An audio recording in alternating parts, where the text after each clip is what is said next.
Hello and welcome to my Yu-Gi-Oh channel. Make sure to like the video if you enjoyed it and don't forget to subscribe. So today we're looking at a brand new set of cards for the new character pack that's coming out.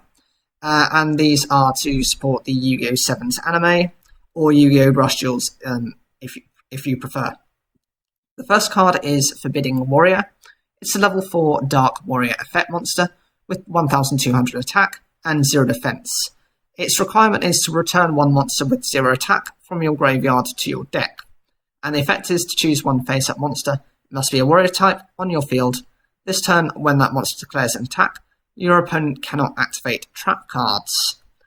So this card is very weak for a level 4, and the effect is very limited. Being able to return a monster that has no attack points into your deck is not very useful.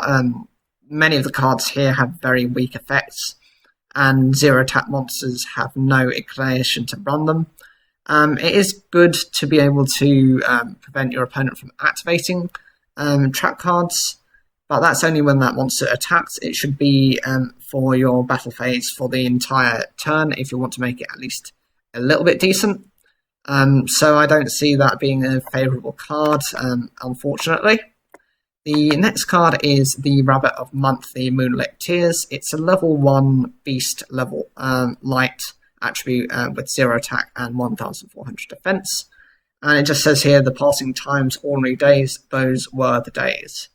So it looks like a rabbit that's missing its parents because you can see those in the moonlight, and you can maybe see it, a copy of itself maybe hiding in the hat as the parents are playing with it, and it's kind of looking into its past. I love the design of this card.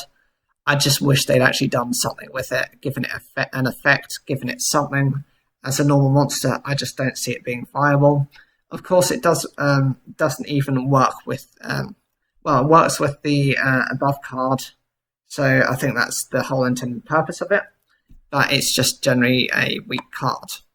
The next card is Psychic Divergence. It's a normal spell card, and the requirement is if there is a face-up monster, it must be a psychic type on your field. You can pay 500 life points, choose one spell or trap on your opponent's field, and return it to the top of the owner's deck. So this card actually lets you top deck a card if your opponent isn't able to respond to that with the effect. For example, if they're battle-based traps, they can't reflexively react to anything of this. It does cost you 500 life points, and it does require you to have a psychic type on the field, but I don't think that's a massive price to pay, and actually it might help you out a little bit more. I have noticed with a lot of these cards that they're very specific to a type or an attribute, which means they're just not for general circulation, they're for the specific type or attribute only. Which is a bit concerning because that seems to really limit the speed and pace of the duels. I suppose that's what some people want. And the final card is Epic Demon's Rock. It's a normal trap card.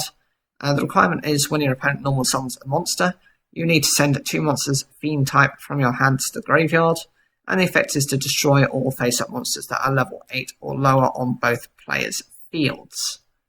This card basically acts like a, like a dark hole, I would say.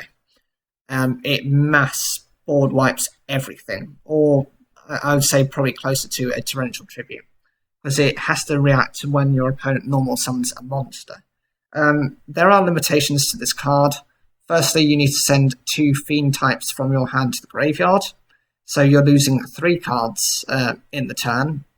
Remember those 2 cards and this as a trap card, and you have to get rid of all face-up monsters that are level 8 or lower on both fields. So if you're playing a deck which is defensive and you've got your cards set, that's not an issue.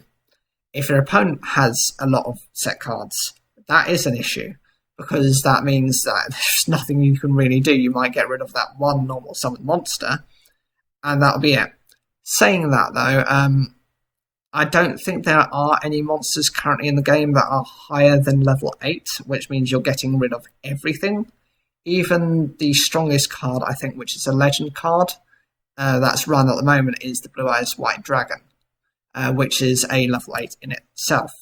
So until anything higher comes, this card might be useful, but it's just about play testing and seeing whether you should use it or not.